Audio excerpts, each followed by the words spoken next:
so ikut group SRT. Macam Hayan di group SK, dia sains komputer dia sebab ada 2 cikgu yang mengajar, so ikut yang tu. Tapi kalau kelas awak ni tak ada ikut apa-apa, ikut cikgu awak bahagilah. Dia mungkin bagi biar jantina, lelaki sama banyak dalam 2 grup tu, dan perempuan pun sama banyak. Jadi yang perlu datang nanti cikgu awak akan beritahu, dia akan postkan nama, senarai nama murid yang minggu pertama dia kena datang. Minggu pertama tu maksudnya minggu depan lah. 1 November, tingkatan 4 dan tingkatan 3 untuk kelas-kelas fasa 4. Kita dah masuk fasa 4 2 minggu yang lepas kan. Lepas 2 minggu pengumuman, dia kira akan bersekolah lah ikut fasa. Jadi minggu depan awak sekolah dan grup satu lagi di rumah. Di rumah tu cikgu tak perlu ajar PDPR di rumah tu. Boleh bagi kerja ataupun belajar sendiri macam tu. Jadi bergilir. Lepas tu minggu satu lagi tu yang di rumah pula datang. Belajar pula benda yang sama yang dibelajar pada awak pada minggu pertama. Macam tu lah. Okay, ada apa nak tanya? Jadi kita cuba habiskan dulu silibus. Jadi kalau lepas ni kalau dah bersemuka, kita buat eksperimen campur dengan ulang kaji persediaan untuk peperiksaan akhir tahun.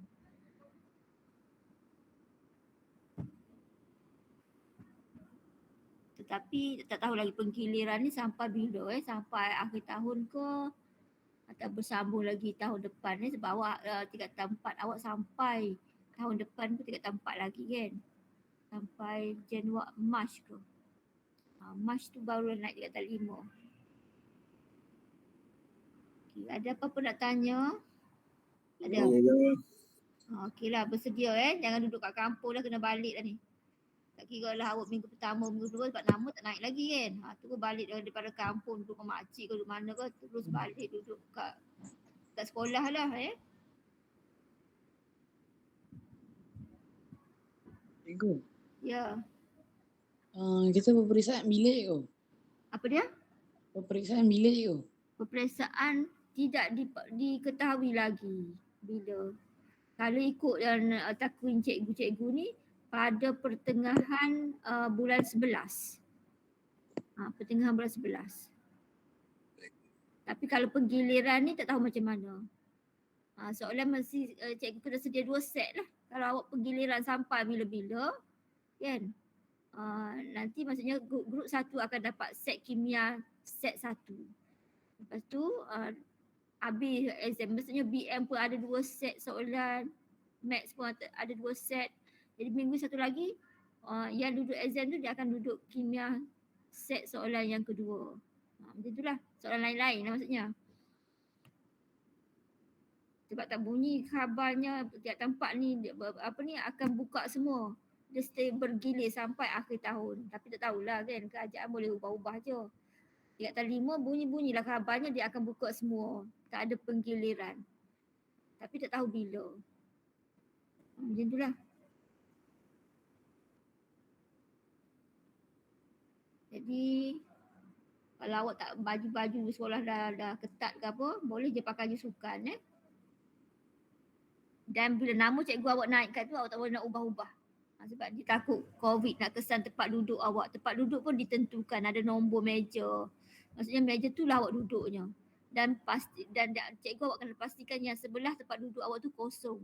Iaitu kosong tu kenapa? Sebab dia grup yang satu lagi.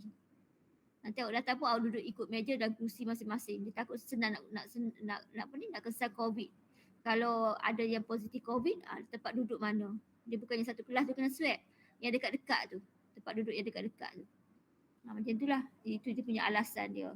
Kenapa dia buat 2 grup penggiliran supaya penjarakan dan tempat duduk ditentukan supaya senang nak kesan siapa yang sekitar yang positif tu. Bukannya satu kelas ditutup tak. Kawasan tu je yang akan kena panggil swab. Sebab nanti dia akan balik rumah kan. Di rumah kawan tu pula berjangkit. Macam itulah. Dia punya alasan tu. Tak tahulah betul ke tak tu sebab bila kat luar je awak tengok pegang-pegang tangan semua dah. Dekat mall pun dekat-dekat rapat-rapat kan. Kat sekolah je jarak-jaraknya. Kat sekolah dengan dekat masjid. Memang jaga. Di masjid pun sama. Memang dia orang jaga. Solat pun jarak-jarak. Pakai mask.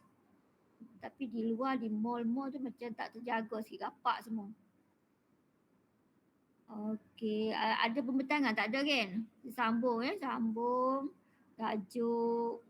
Itu aloi pun tak habis lagi rasanya.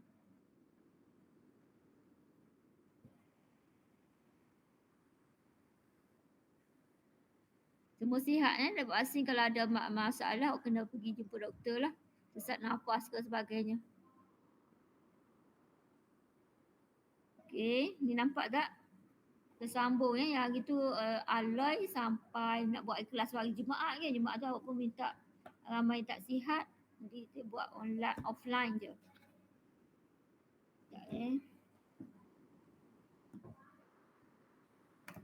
Sekejap buka sekolah ni sebab dah ajar tingkatan 5, semua cikgu yang ajar tingkatan 5 kena ke sekolah setiap hari.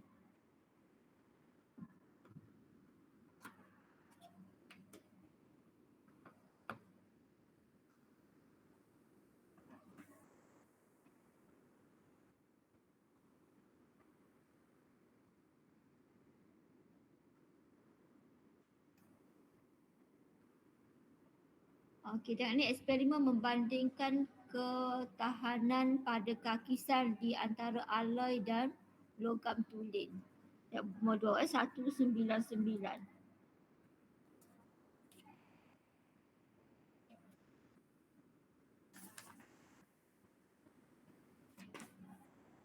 Okay, tujuannya untuk membandingkan ketahanan kakisan antara besi dan keluli tahan karat. Kita dah belajar keluli tahan karat ialah sejenis aloi tapi dia punya logam paling besarnya adalah besi.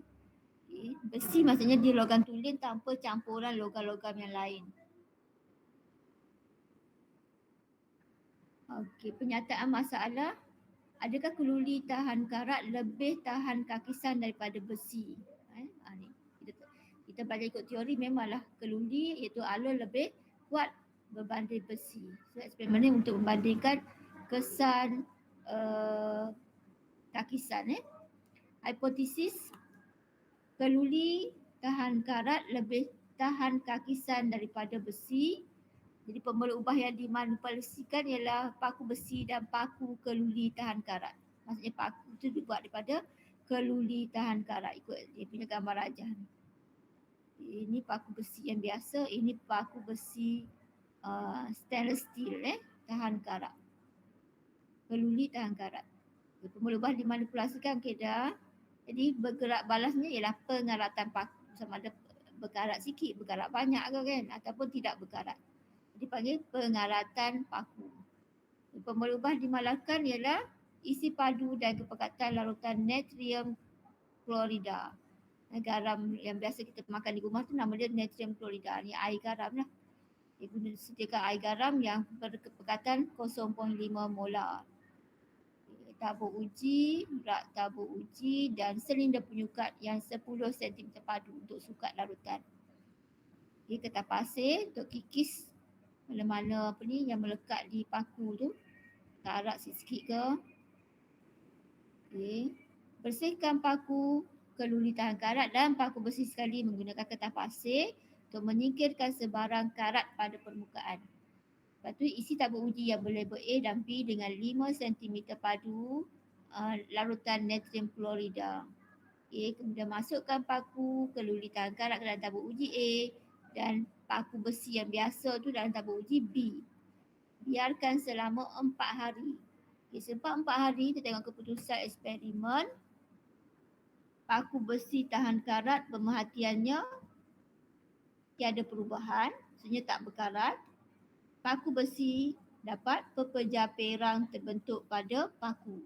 Pepejah perang tu maksudnya ion ferron lah tu, dia dah terkakis menjadi ion. Okey, kesimpulannya paku besi berkarat manakala keluli tahan karat tidak berkarat. Ini satu ayat. Ataupun awaklah buat yang ni pun boleh. Keluli tahan karat lebih tahan kakisan berbanding besi.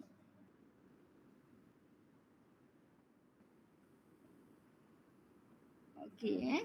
So So habis tajuk untuk alloy. Nanti homeworknya awak buat dalam buku teks tengok buku teks. Buat dalam buku tulis. Tengok latihan Kendiri 8 ini bukan. Ini alloy kan. Siap alloy.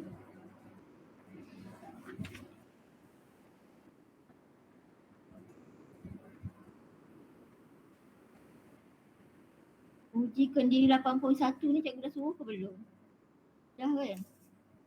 Belum. Okey, nanti buat uji Kendiri. Sekejap cikgu tengok.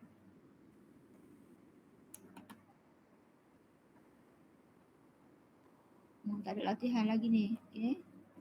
So awak buat yang ni latihan ni untuk tajuk sampai dekat alloy ni uji Kendiri. Buku teks Kendiri 8.1.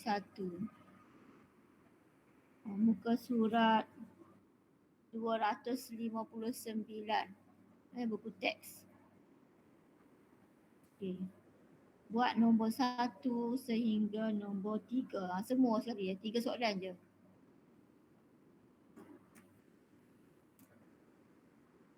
Okey, komposisi kaca. Tengok kaca pula ni. Kaca, namakan unsur yang membentuk komponen utama kaca. Macam mana kaca dibuat.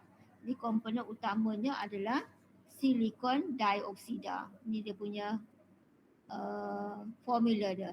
SiO2. Okay, jadi kita tahu kalau yang macam ni Si itu adalah 2 plus O2 minus. Ni 4 lah jadi ni. 4. Sebab dia dapat 2 jadi 4. Cas dia jadi 4.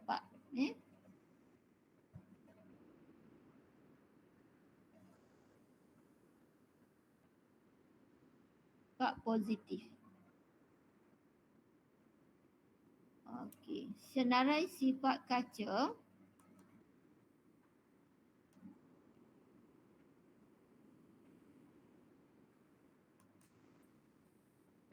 Senaraikan sifat kaca. Okey, yang ni loop sinar. Loop sinar maksudnya cahaya boleh melepasi dia. Keras tetapi rapuh. Maksudnya mudah pecah. Tidak porous. Porous maksudnya tiada liang-liang. Maksudnya kalau kita tuang air, dia tak ada bocor sebab dia tak ada liang. Dia panggil tidak porous. Penebat haba, penebat elektrik, rintang terhadap bahan kimia. Maksudnya tiada kesan pada bahan kimia, asid ke alkali. Sebab tu kalau kita guna cuka, kita masak kan, ataupun kita nak buat jeruk, lebih elok awak letak dalam bekas kaca berbanding bekas plastik. Ataupun jangan letak dalam bekas logam. Periuk ke tak boleh nanti periuk awak berlubang, terhakis. Nak buat jeruk ke apa guna cuka. Cuka kan asid kan, asid lemah. Walaupun dia lemah, nanti lama-lama dia akan terkakis dan bahaya kepada kesihatan bila awak makan. So letak dalam kaca sebab dia lengai kepada bahan kimia. Mudah dicuci dan boleh menahan mampatan. Maksudnya kalau kita tekan, dia tak berubah. Itu maksudnya menahan mampatan. Bagaimana untuk membuat jenis kaca yang berbeza? Kaca pun ada jenis-jenis dia. Jadi jenis kaca yang berbeza dengan sifat yang berbeza terbentuk dengan memanaskan silika bersama dengan bahan kimia yang lain. Ada campuran dia lah. Jadi asal utamanya ialah silikon dioksida ataupun silika. Okey, jenis kaca tengok yang ni. Apakah jenis kaca, komposisi dan sifat kegunaannya? Tahu kena hafal lah nama-nama jenis kaca ni. Okay, jenis kaca yang pertama, soda kapur. Okay, sebab apa? Sebab dia ada ni kalsium karbonat ni. Ni kan batu kapur. Sebab tu nama dia soda kapur. Okay, bahan utama mestilah silikon dioksida, iaitu pasir tu natrium karbonat dengan kalsium karbonat. Tahan kakisan bahan kimia, perkali pengembangan yang tinggi. Maksudnya dia boleh mengembang, dia punya mengembang tinggi tetapi tidak tahan haba. Mudah pecah lah maksudnya. Maksudnya dia tak boleh dipanaskan. mudah pecah.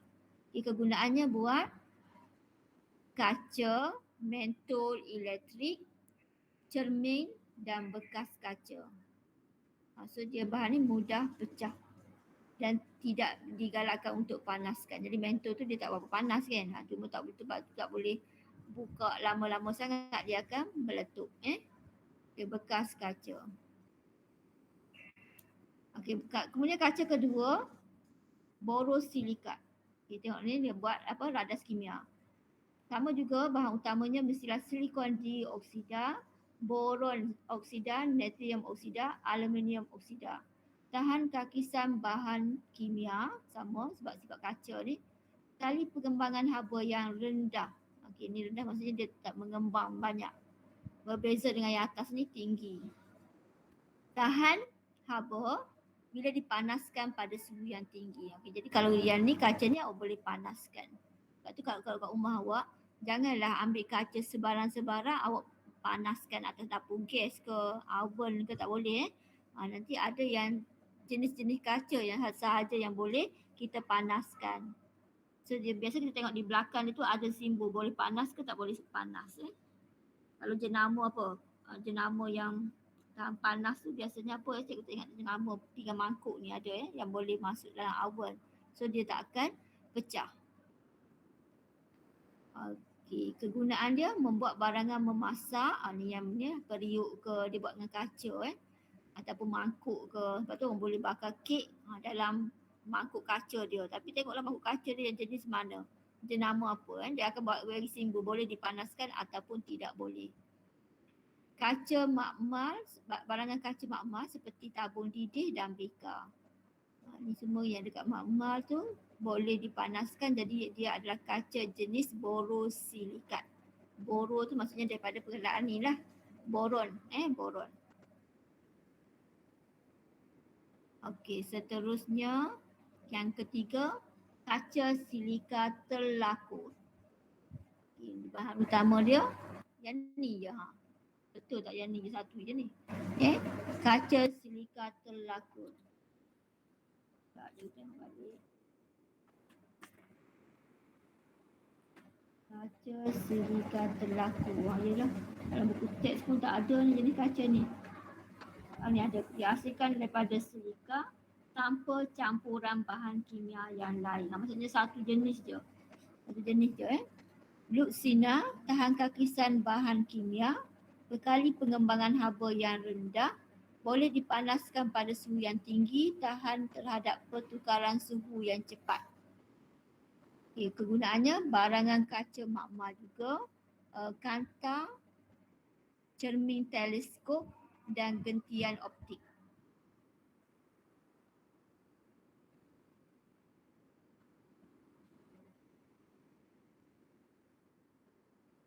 Jadi dia mempunyai takat lebur yang tinggi dan buku teks tu lebih lagi, kalau baca buku teks lagi detail lah. Mempunyai takat lebur yang sangat tinggi. Kaca ini tidak mengecut dan mengembang dengan banyak di bawah perubahan suhu yang besar. Okey.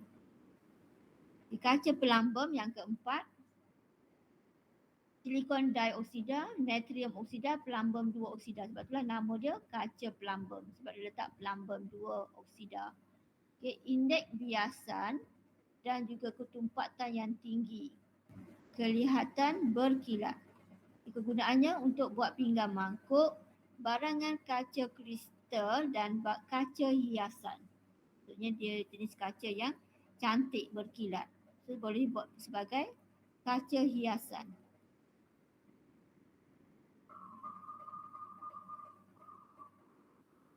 Dan ikut gambar ni dia buat prisma lah ni. Dipanggil prisma. Awak belajar dalam fizik ada prisma. Untuk mencapahkan cahaya putih kepada 7 warna asal kan. Yang merah, kuning, indigo, hijau kan. Itu. Ini prisma. Juga dibuat daripada kaca pelambang.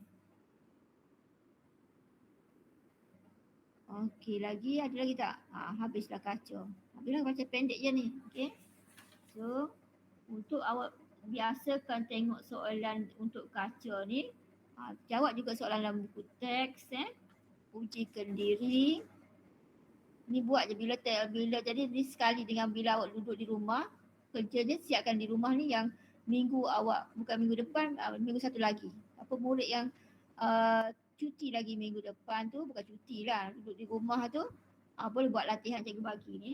Dia kata tunggu cikgu suruh buat ni tak, buat masa yang awak free kat rumah tu.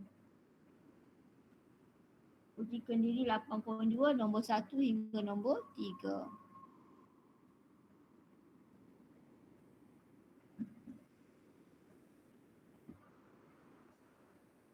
Yang kat rumah nanti tak ada dah BDPR lah. Awak duduk rumah, awak belajar sendiri, belajar persediaan untuk exam dan buat apa cikgu tinggal kerja ni. Bukan ada macam PDPR macam ni, tak ada. Okey. Tapi kalau cikgu nak buat macam cikgu SK, dia boleh buat lah sebab dia ada 2 cikgu. Maksudnya cikgu Suryati ajar pelajar minggu ni dekat sekolah, minggu depan. Cikgu, siapa lagi? Cikgu Masarah. Cikgu Masarah dia akan ajar PDPR. Itu boleh sebab cikgu yang berlainan. Okey, seterusnya kita pergi pada seramik. Jadi pendek-pendek je ni. Lepas tu buat yang tu lah pamphlet yang cikgu suruh buat tu, berkumpulan untuk PBL. Projek untuk tajuk ni. Untuk markah PBD. Harap semua join dalam grup tu dan masukkan nama semua yang join dan bahagikan tugas tajuk apa-apa yang kena buat dalam satu pamphlet depan belakang. Nanti buat presentation kalau sempat lah. Dan hantar juga yang punya hard copy dia.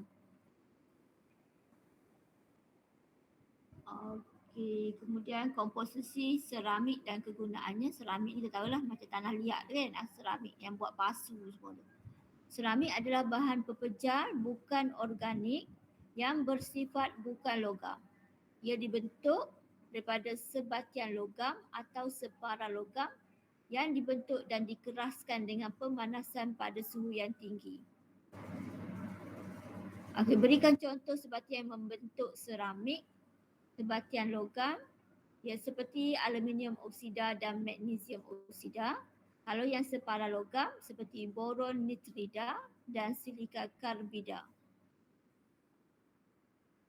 Dia punya formula tu kita tahu Si silikon C2 carbon. Bagaimana atom-atom unsur terikat dalam seramik dan terangkan bagaimana ikatan tersebut mempengaruhi sifatnya. Atom-atom unsur di dalam seramik diikat oleh ikatan ionik dan ikatan kovalen yang kuat. Sebab dia ada logam dan separa logam. Jadi ada 2 jenis ikatan dalam tu. Ikatan ionik dan ikatan kovalen. Disebabkan ikatan ionik dan ikatan kovalen lebih kuat daripada ikatan logam, bahan seramik menjadi lebih kuat daripada logam. Berbanding logam dia lebih kuat. Sebab ikatan ion dan ikatan kovalen adalah lebih kuat daripada ikatan logam. Okey, ikatan ionik dan ikatan kovalen yang kuat menentukan takat lebur yang tinggi dan kestabilan kimia bagi bahan seramik tersebut. Seramik tidak mempunyai elektron yang bergerak bebas sebagaimana yang terdapat pada logam. Maka seramik tidak boleh mengkonduksi elektrik dan haba. Disebabkan gabungan ikatan ionik dan ikatan kovalen dalam seramik, zarah-zarah tidak mudah menggelongsor antara satu sama lain. Seramik akan pecah jika daya yang kuat dikenakan. Satu dia punya kelemahan dia mudah pecah. Okay, senaraikan sifat-sifat umum bagi seramik: keras dan kuat, tidak reaktif secara kimia dan tidak mudah mengkakis, penebat haba yang baik, kalis haba tinggi dan kekal stabil pada tekanan yang tinggi, penebat elektrik yang baik dan satu lagi dia ni adalah kelemahannya dia mudah pecah. Okay, apakah klasifikasi seramik? Seramik pun ada 2 jenis. Seramik tradisional, satu lagi ialah seramik apa nama tu? Seramik termaju. Yang termoden lah ni, termaju. Guna istilah dalam bahasa ni, jangan tulis seramik moden, seramik lama. Guna istilah yang diberikan dalam buku. Sama buku teks ke buku modul pun sama. Jangan guna bahasa awak sendiri. Okey, apakah itu seramik tradisional dan Apakah seramik tradisional dah berikan contoh dan kegunaannya? Seramik tradisional diperbuat oleh pemanasan tanah liat seperti kaolin pada suhu yang tinggi. Komposisi utama bagi kaolin adalah aluminosilikat. Ini formula dia ni, aluminosilikat. Yang ada aluminium, ada oksigen, ada silikon, oksigen dan ada air. Nama dia adalah kaolin ataupun tanah liat. Apabila air dan tanah liat bercampur, tanah liat menjadi lembut dan boleh dibentuk pada bentuk dan saiz yang dikehendaki. Tanah liat yang terbentuk akan dipanaskan pada suhu yang tinggi. Contoh kegunaan seramik tradisional adalah untuk membuat batu bata, pinggan, tembikar dan simen. Tembikar tu maksudnya pasu lah pasu. Okay. Apa itu seramik termaju? Yang terbaru ni termaju dan berikan contoh kegunaannya. Seramik termaju direka pelbagai bentuk termasuklah seramik oksida dan seramik bukan oksida seperti karbida dan nitrida. Contoh seramik oksida adalah alumina ataupun aluminium oksida dan zirconia. Zirconia ataupun zirconia oksida. Okey, contoh seramik bukan oksida adalah silikon karbida dan silikon nitrida. Ni yang bukan oksida sebab wujud dia tak ada oksigen so dia bukan oksida. Seramik termaju mempunyai sifat rintangan haba dan lelasan yang tinggi. Sangat lengai secara kimia serta memiliki sifat superconductivity. Maksudnya sangat boleh mengalirkan arus elektrik. Contoh kegunaan sifat-sifat seramik termaju ialah alumina dan zirconia adalah bahan yang tidak reaktif secara kimia, ketahanan yang tinggi, ketumpatan tinggi, kekerasan pun tinggi dan tahan haus. Zirconia digunakan sebagai implan pergigian dan alumina digunakan sebagai pengganti tulang dalam pembedahan ortopedik seperti penggantian pinggul dan lutut. Dia boleh gantikan tulang. Tulang maksudnya tulang tiruan lah. Gigi, implan gigi maksudnya buat gigi tiruan yang tahan. Kalau maksudnya dia kalau kita dalam mulut kita kita makan macam-macam kan. Asid ada, alkali ada, macam-macam dah makan lah. Tapi dia tahan daripada gigi yang asal tu. Dia tak ni. Tak berubah. Kalau gigi asal ni kalau makan tak gosok gigi lama-lama dia berubah kan. Dia sangat tahan. Implan gigi. Tapi mahal lah nak buat ni. Berapa ribu tak tahu lah cikgu, kalau swasta tu 8,000. Kalau kerajaan pun kena bayar juga sebab dia punya kos mahal. 8,000 pun ada ke 8,000 satu batang macam tu lah. Implan tu dia tanamkan dalam gusi awak tu gigi palsu ni. Dia macam gigi palsu lah tapi dia lekat, tak payah cabut. Cikgu, gigi emas ke? Mahal sangat. Gigi emas ke? Bukan gigi emas gigi putih. Dulu-dulu macam emas kan, dulu zaman dulu dia buat dengan emas tapi sekarang tak putih macam gigi biasa. Lepas tu awak boleh pilih nak putih macam mana. Nak putih macam gigi awak asal ni ke? Contohnya gigi depan awak contohnya lah contoh tak nak terjadilah. Ada sebab ada terjadi dia naik motor. Ni saudara cikgu sendiri ni naik motor. Kawan dia dekat universiti ni. Naik motor biasa kat universiti kadang-kadang tak pakai helmet pun tak apa dalam U. So dia pakai tak? Saya rasa dia pakai lah. Yang penunggang tu dia pegang handle motor. Jadi pegang kuat kan. Yang belakang ni kita duduk belakang, bonceng belakang. Biasanya kita tak pegang apa-apa. Jadi ada kereta dia langgar di belakang, terlanggar. Yang belakang tu tercampak atas jalan. Muka tersembam pada jalan raya. Bila angkat muka tu dia macam dia pening-pening macam tu lah. Tapi gigi dia kat depan ni semua patah. Semua tak ada gigi depan tu. Tuan muda lagi baru 21 umur. Baru dapat SPM masuk U. Kat depan ni semua patah. Dia pening-pening tak pensel pening-pening. Tapi yang bawa motor tu dia tak ada apa-apa. Sebab dia pegang motor dia. Jadi dia melekat kat situ. Yang kita di belakang ni tak pegang apa-apa. Melambung atas jalan patah semua gigi kat depan tu. Jadi macam tu terpaksa kena ni lah. Memang dah tercabut kan. Tak ada gigi lah.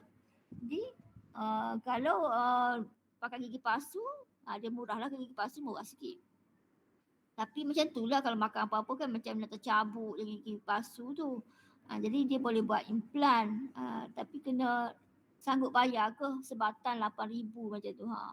Implan tu memang dia lekat kat dalam gusi macam gigi betul. Lepas tu dia tahan daripada gigi betul. Buat daripada ni lah, seramik ni. Seramik yang termaju ni.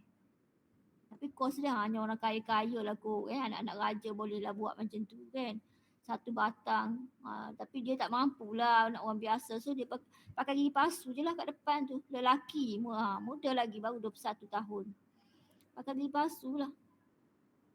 Yang atas saja, yang tercabut tu yang atas je. Yang bawah ada. Jadi dia dapatlah menolong. Jadi tujuannya untuk ni lah, untuk membantu lah supaya kalau tak ada gigi kat depan macam mana malu kan. Jadi boleh lah, lepas tu dia gigi dia pun cantik daripada yang dulu dah. Kalau gigi palsu biasa kita ni kan sengit lah, mengek kan. Dia tak cantik je. Tak nampak pun macam gigi palsu. Tapi kalau pakai implan lagi baik lah. Sebab dia tak tangga-tangga dah. Macam gigi betul.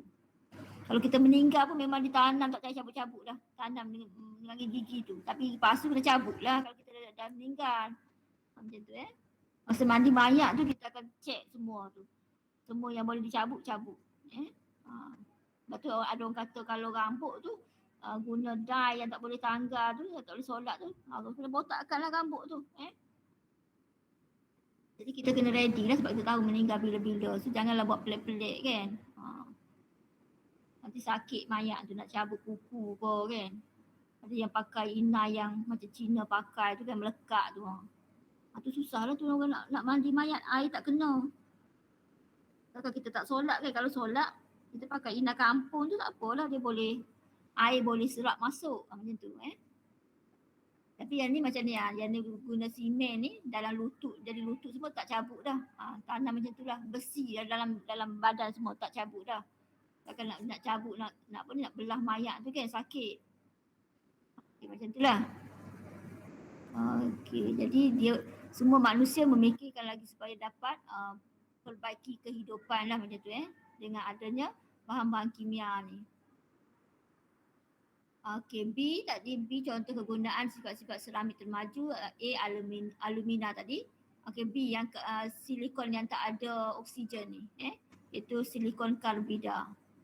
Silikon karbida sangat keras dan kuat, digunakan untuk membuat cakra pemotong. Nak potong apa ni? Silikon karbida mempunyai rintangan yang tinggi terhadap haba dan tahan kepada kejutan terma.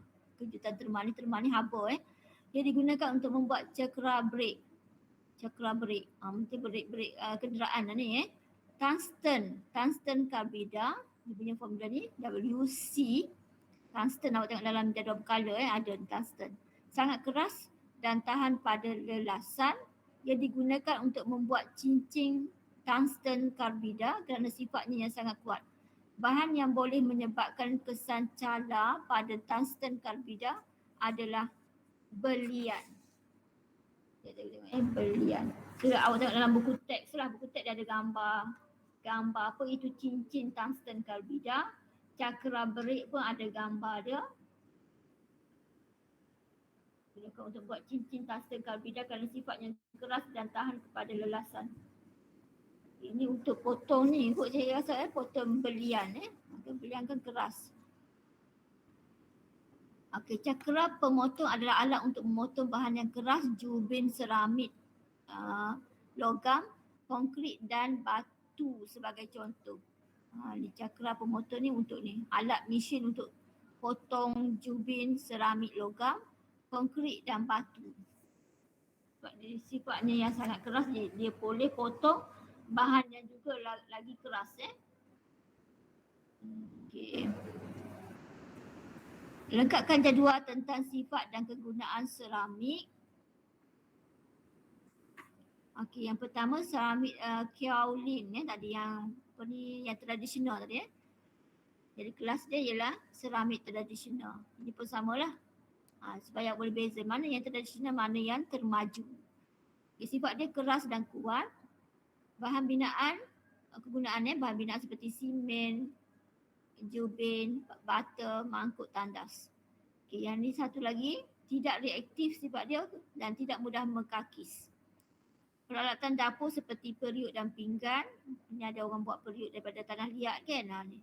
Barang hiasan seperti pasu dan tembikar. Tembikai pula. Tembikar makanan pula buah. Okay, seramik oksigen. Seramik oksida Seramik termaju. Kalau alumina pun sama yang termaju. Mempunyai takat lebur dan takat tinggi. Takat lebur yang tinggi dan penebat haba yang baik. Kekal stabil di bawah tekanan yang tinggi, penebat seperti lapisan relau, dinding reaktor nuklear dan bahagian enjin. Ini memang sangat panas lah ni jadi dia tahan sangat-sangat panas sebab tu dia buat sebagai dinding reaktor nuklear. Penebat elektrik yang baik, penebat elektrik dalam peralatan elektrik seperti plug elektrik, ketuhar dan juga kabel elektrik. Itu maksudnya sangat-sangat membantulah. Okey. Okey, bahan komposit dan kepentingannya ni yang last tak ada last ialah bahan komposit dan kepentingannya. So, kita ada kelas satu kali lagi kan. Bila esok kalau kita sambung kelas satu lagi lah. Jadi untuk yang ni awak buat uji kendiri 8.3 untuk seramik ni Kaca 8.2 cikgu dah bagi tadi kan? Ke belum? Lupa dah. Dah 8.2. Okey, seramik ni uji kendiri 8.3. Buat masa offline ni satu masa ni. Kalau rasa penat tak apalah, rehatlah Minggu depan siapa yang minggu kedua lagilah lama berehat Tapi sebenarnya waktu berehat tu awak kena buat ni lah. Buat ulang kaji Hari Jumaat ni okey ke cikgu nak buat ujian tajuk kadar tindak balas petang? Okey ke? InsyaAllah. So bacalah sebab ramai masa buat latihan tu salah banyak je kan? 5 per cikgu bagi 10 soalan je kan? 5 per 10 ada 6 per 10 ada je salah. Patutnya betul semualah kan? Macam mana tu? So eloklah awak tapi dah hari Jumaat ni dah petang. Bolehlah buat ulang kaji yang tu dulu ke ataupun uji kendiri ni buat kemudian. Buat ulang kaji tajuk kadar yang nak ujian hari Jumaat. 25 je soalan 25 minit lah patutnya. Sepatutnya kalau ikut exam betul 25 minit lah. So hari Jumaat cikgu start pukul berapa Awak pergi solat Jumaat kan? Kau tak solat? Solat. Solat kan? Sebab awak dah habis dah buat asing kan? Dah. Tapi dah boleh pergilah. Dos kedua dah boleh pergi masjid. Okey, so pukul 3 lah mula Pukul 3. Cikgu. Saya belum balik pukul 3. Buat Sabtu. Apa dia? Buat Sabtu. Sabtu? Buat hari Sabtu. Tak boleh. Sabtu tak boleh. Ada mak ayah yang tak setuju hari Sabtu. Dia kata mana ada orang belajar lagi Sabtu Ahad ni kan cuti. Jumaat malam. Jumaat malam tak boleh. Dia kata malam ni untuk anak-anak berehat. Dia kata bukannya. Cikgu bagi nombor apa? Lepas asar. Dia kata malam ni dia kata malam kalau Jumaat tu dah hujung minggu kan lagilah nak bawa anak-anak jalan lah, makan-makan kat luar. Jadi kalau ada hujan macam mana? Spoil lah. Tak apa. Tak apa cikgu, kita je tahu cikgu. Kita je tahu. Takkanlah mak awak nak ajak makan malam kat restoran. Awak duk menjawab soalan. Pelik dia kata ni apa sekolah mana ni? Dia kata. Tak apa. Sekolah mana ni? Cikgu mana ni buat ujian malam-malam pula ni? Berani kita orang kata kat situ. Tak berani. So cikgu buat petang. Latihlah buat petang ni pukul 3 ke? Tak. Lepas solat Jumaat tak awak tidur kot kan? Lepas solat Jumaat tu dah dengar punya khutbah bersemangat lah patutnya. Baru lepas dengar khutbah Jumaat bersemangat ni So pukul 3 mula sampai pukul 5 macam tu. Tak payah lama-lama sebab 20 soalan sama 25 soalan 25 minit je. Kalau start pukul 3:25 tamat. Macam tu. Okey. Patutnya lah 3:25 cikgu bagi masa lah pukul 5. Pukul lah ada yang lain tak elok ke apa ke kan. Tapi kalau awak ada masalah juga contohnya masa tu cikgu awak ada join tuition mana-mana yang berbayar kan. PM cikgu. Cikgu bukakan awak untuk malam tu ke? Boleh. Okey. So kita berhenti sampai sini. Lagi-lagi masa lagi kimia lepas ni ada masa kita yang buat yang terakhir ni. Belajar yang terakhir ni. Supaya sekolah nanti buat eksperimen dan ulang kaji. Contohnya cikgu nak buat minggu depan, cikgu cakap awal-awal lah. Awak baca dan buat report. Contohnya kita buat eksperimen apa nak buat? Acid base. Okay, acid base tak pernah buat eksperimen kan? Tak sempat kan? Okay, buat acid base. So cikgu akan bagi contoh-contoh soalan berkaitan dengan acid base dan garam. Macam itulah. Sambil-sambil buat eksperimen, sambil-sambil ulang kaji. Okay. Cikgu, tapi cikgu mula dengan bab 4 kan? Bab 4, nak ulang kaji bab 4. Tak bukan ulang kaji yang eksperimen tu. Eksperimen. Oh, bab 4 tu bab apa Lupa lah cikgu bab 4. Dia dah berkala unsur. Sekejap cikgu tengok. Bab 4. Bab 4. Oh, jadual berkala unsur belum buat. Okey. Nak buat bab 4 dulu lah eksperimen tu. Boleh. Jadual berkala unsur ni, bab 4 ni ada sikit je eksperimen dia yang boleh dibuat lah. Sebab kalau klorin itu tak boleh buat, bahaya. Kita tak ada kebut wasap. Nanti sebab dia gas klorin, dia akan hakis paru awak. Cikgu buat yang ni lah, kumpulan 1 yang logam-logam tu yang itu tunjuk cara je cikgu yang buat awak tengok sebab dia logam mudah meletup. Natrium, kalium. Okay, boleh cikgu buat yang tu jadual berkala unsur dulu. Boleh? Tapi slow lah. Sebab apa? Minggu ni datang separuh. Minggu depan ulang balik tajuk ni. Slow lah. Tengok terus jadi exam tu dah. Macam tu lah. Tapi tak apa, kita cubalah mana-mana boleh buat. Cikgu, kalau penyediaan garam tu dia bagi seorang ke nak bagi buat satu tim? Yang pamphlet tu? Tak, penyediaan garam. Kalau eksperimen. Penyediaan garam. Mana cikgu suruh buat ke? Tak. Kalau kita kan nak buat eksperimen kat sekolah kan. Kalau kita pakai yang amali tu. Amali kertas 3 tu. Peperiksaan amali. Itu seorang-seorang.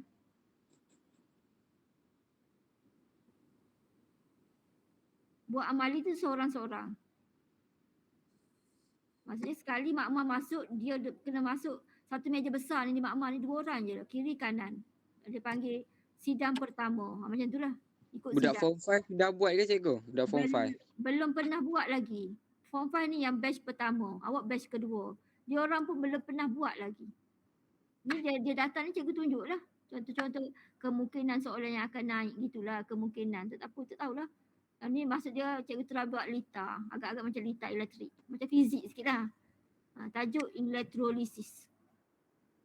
Dia orang telah sambung. Tu kata balik lah menyambung wire pun tak kena macam-macam lah. Lepas tu tak datang sekolah sebab hari tu pening vaksin dah. Lepas tu macam mana takkan cikgu nak tunggu semua datang. Yang mana datang je lah tunjuk. Lepas vaksin tu ramai yang demam-demam semua tak datang. Berapa orang yang datang itu? 4/16. Seorang-seorang buat eksperimen tu. Sambung wire. Tu kata balik lah wirenya. Dia tak datang macam mana tak pernah tengok. Cikgu tak tunggu dah sebab nak buat eksperimen lain lagi. So mana yang kena datang lepas ni jangan duk pilih-pilih grup. Tak boleh tukar-tukar grup. Datang je. Okey, sampai ke situ kelas. Ada tanya lagi?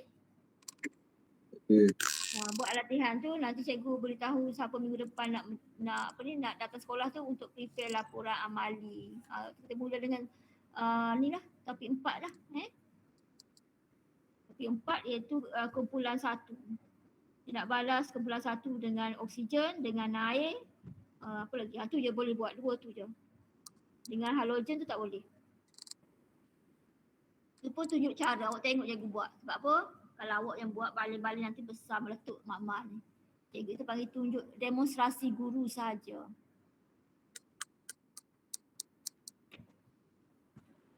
Kalau cikgu sempat buat banyak-banyak eksperimen, kita gabung-gabung lah. Maksudnya buat satu kali, buat dua eksperimen tu. Baru cepat sikit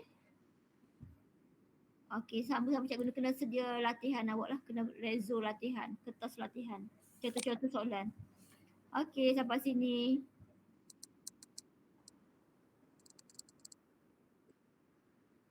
Cikgu okey, boleh left group. Cikgu dah ambil kedatangan. Terima kasih cikgu. Sama. Terima kasih cikgu. Terima kasih cikgu. Cikgu.